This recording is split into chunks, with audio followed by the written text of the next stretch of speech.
In this video, I'll continue to work on the installation of the superstructure. The focus of this video will be to install the base of the conning tower and the first level of the superstructure attached to the conning tower. The majority of the work in this stage is going to be installing what look like binoculars and 12 of these things. I have no idea what they do or what they are, but there's a whole line of these things on this tier of the superstructure.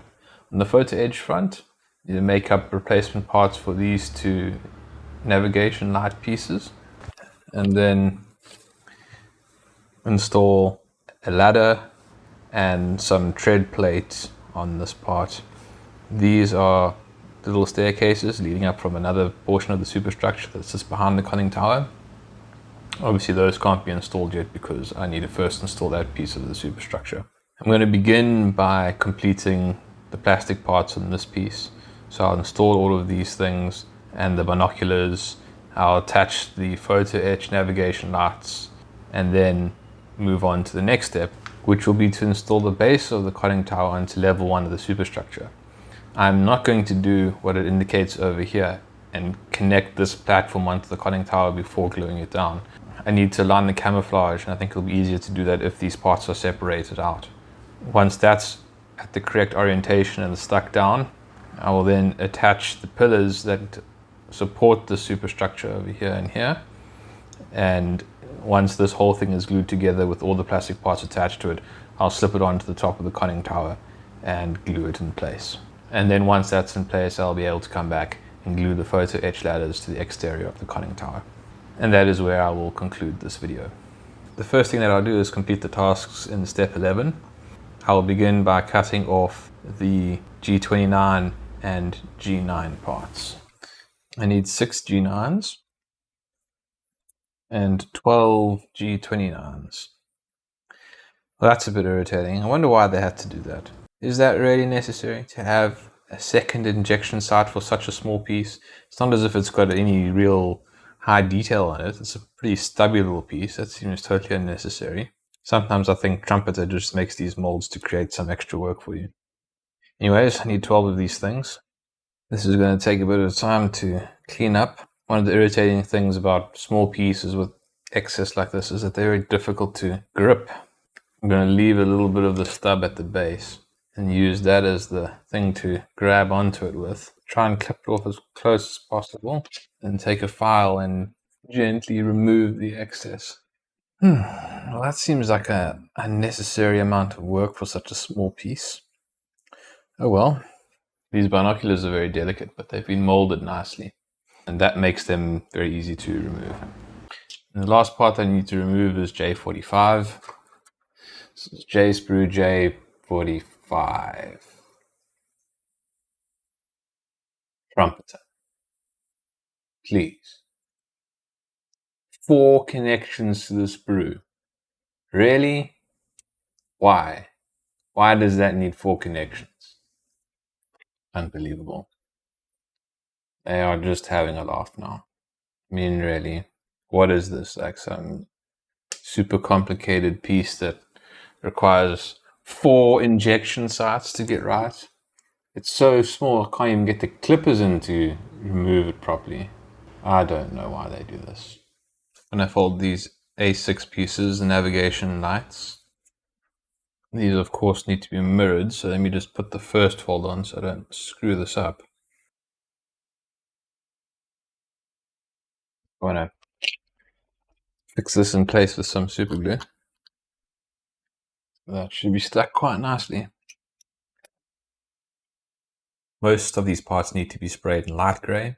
Some of them I'll come back and spray in the dark grey, and others in the color of the deck.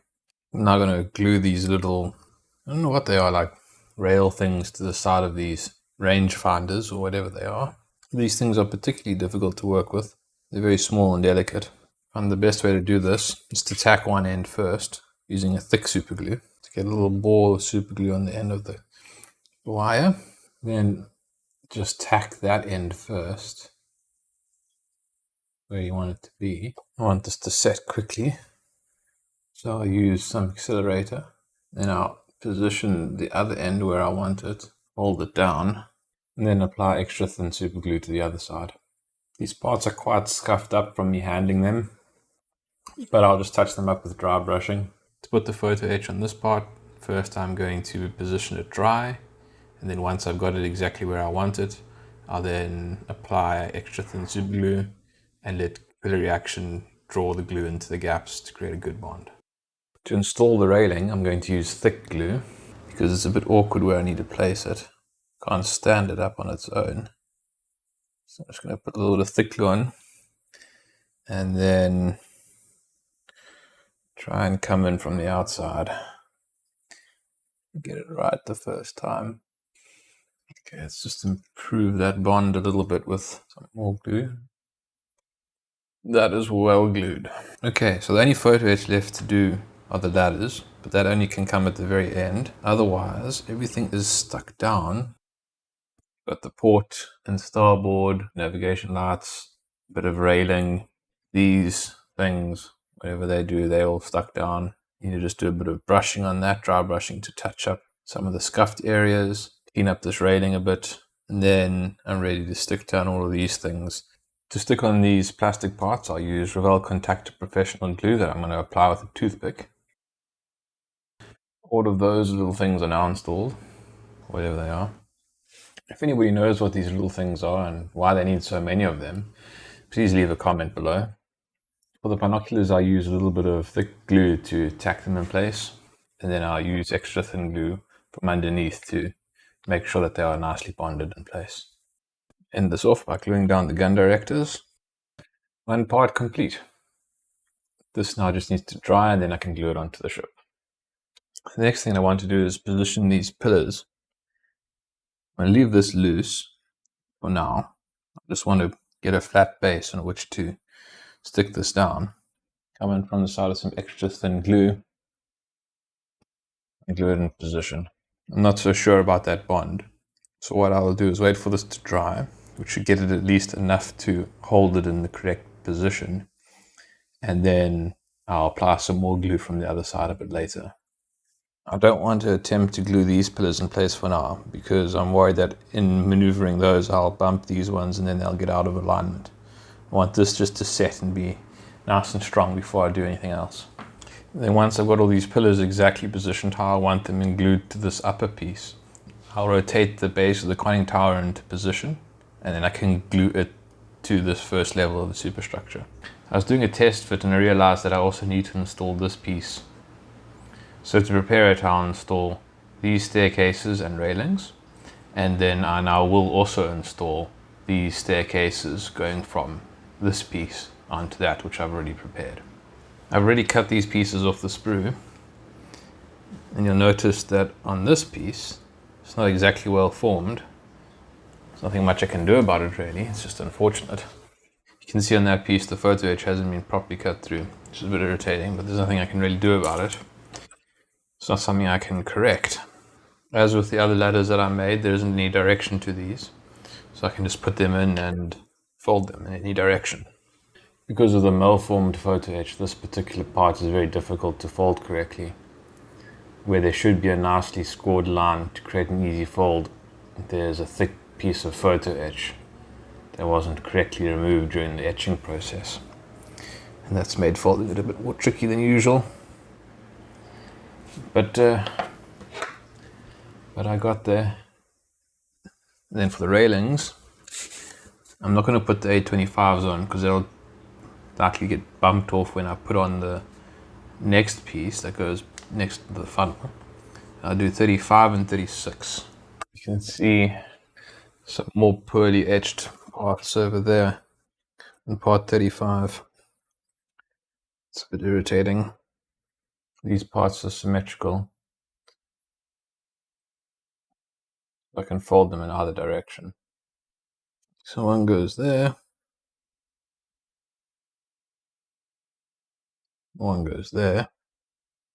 And now that is ready for painting. Now I'm going to install the railings onto this piece. I'll start with thick super glue on one end, position the piece of photo etch to the correct place, and then on the other end I use extra thin super glue to draw it into the gap. I was thinking about how I'm going to paint the railings, and I've decided I'm going to leave them in this light grey color.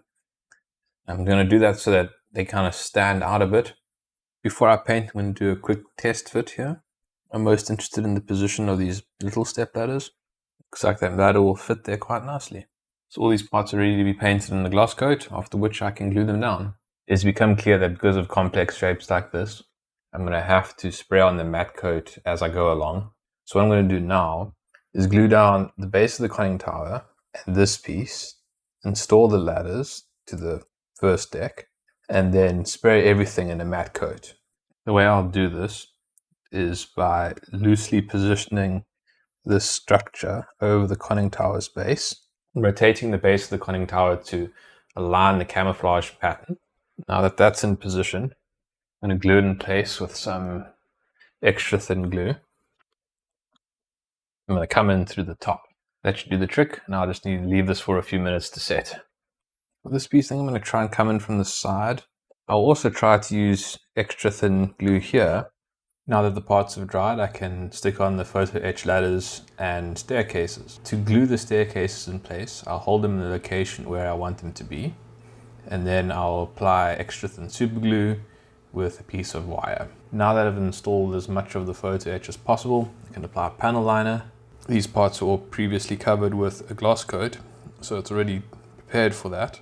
As usual, just make sure that you always apply your panel liner over a gloss coat. If you apply panel liner onto an enamel paint, it will eat it away, so you can't do that. Make sure that everything is covered in a good layer of gloss acrylic.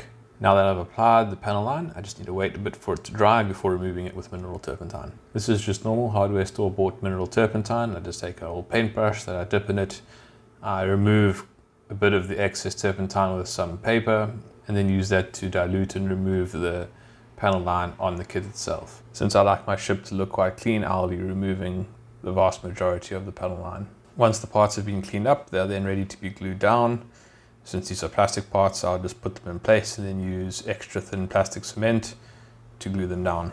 After letting the glue for the plastic parts dry for a little bit, it's now time to install some more photo etch. First, I'm going to install the ladders that are attached directly to the base of the conning tower. Once again, I place them down and line them up while they are dry. And then I use extra thin super glue on a piece of wire, which I attach to the photo etch part to allow the glue to flow down and stick it in place. Next, I'll install the photo etch staircases that lead up to this platform attached to the base of the conning tower. And I'll use the same method as before, applying a drop of super glue to the first and last step. And with those two staircases and ladders completed, the photo etch on this part is now done, and everything is ready to be covered in a layer of matte varnish. For the matte coat, I'm using Mr. Color number 182. I'm having a bit of trouble with this Mr. Color 182. It produces that white frosting effect very easily, and I don't like that. So I think I'm going to try Tamiya XF86 and see how that goes. After respraying the kit with Tamiya XF86, I think the result is a bit better. It doesn't do that same sort of frosting. I'm not sure why the Mr. Color varnish is frosting. I think what I need to do is try and find a Mr. Color thinner to thin their paints rather than using the lacquer thinner from Tamiya. That might be the problem, but I'm not sure. And that brings us to the end of this video. In the next video, I'll install the first tunnel and the superstructure in front of it. Hope you enjoyed the video. Thanks for watching. Cheers.